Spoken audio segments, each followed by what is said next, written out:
Lep in prijazen dan vam želim iz mesta Zeštad.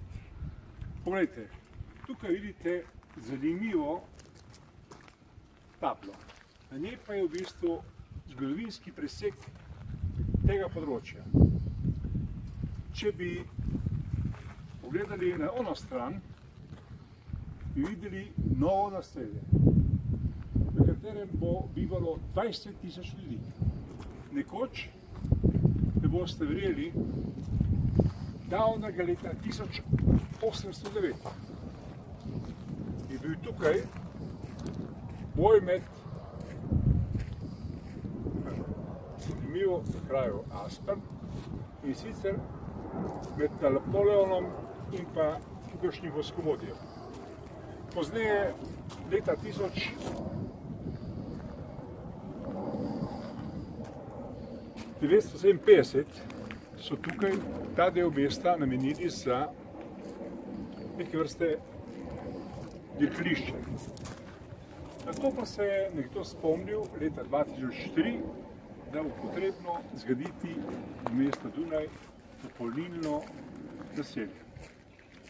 In so vse to zaupali arhitektu, zanimivo, temu možu, če ga pokažemo bliže, Johannesu Tovatu.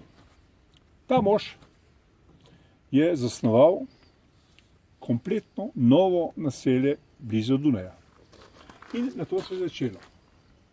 Tukaj so ljudje, ki so leta 2008-2009 zasnovali in snovali sistem novega naselja. Novega naselja, ki, kot rečeno v uvodu, omogoča kar 20.000 novim prebivalcem v tem delu mesta življenje.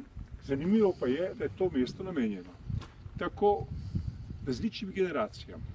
Tudi razmišljanje je takšno, da v bistvu se tu mešajo različni tudi narodi. Zakaj tako?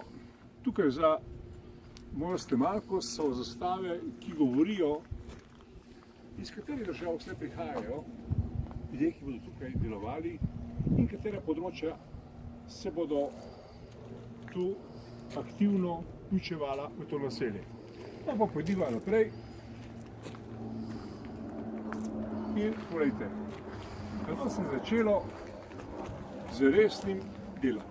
Leta 2010 so začeli graditi to naselje. In vsi ti ljudje, ki vidite tukaj, so z mestno oblastjo, to moramo poudariti, z mestno oblastjo mesta Dunaj, bili akteri tega velikega, novega, ekskluzivnega naselja, ki bo omogočalo ljudem novo bivanje in novo življenje. Zanimivo, gledajte, zgradili so celo tukaj poseben park, vodni park. No in če se vrnemo v današnji čas, pogledajte, leta 2012 so že začeli naseljevati delček tega naselja.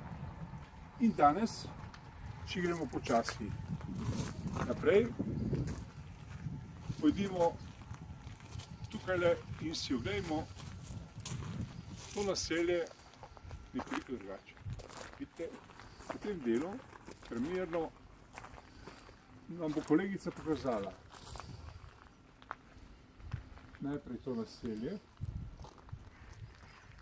kako se gradi.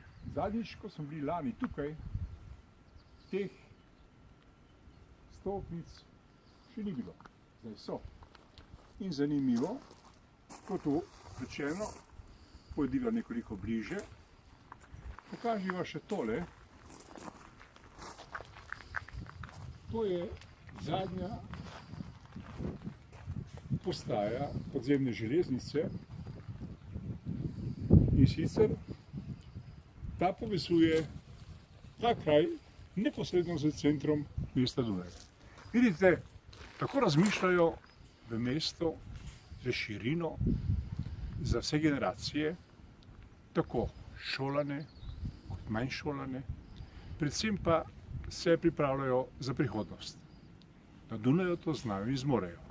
Morda delajo napake, ampak generalno gledano storijo marsikaj za svoje prebivalce oziroma svoje meščane. Da, to je mesto prihodnosti, ki ga je vredno obiskati, ko se nahajate v mestu Dunaj.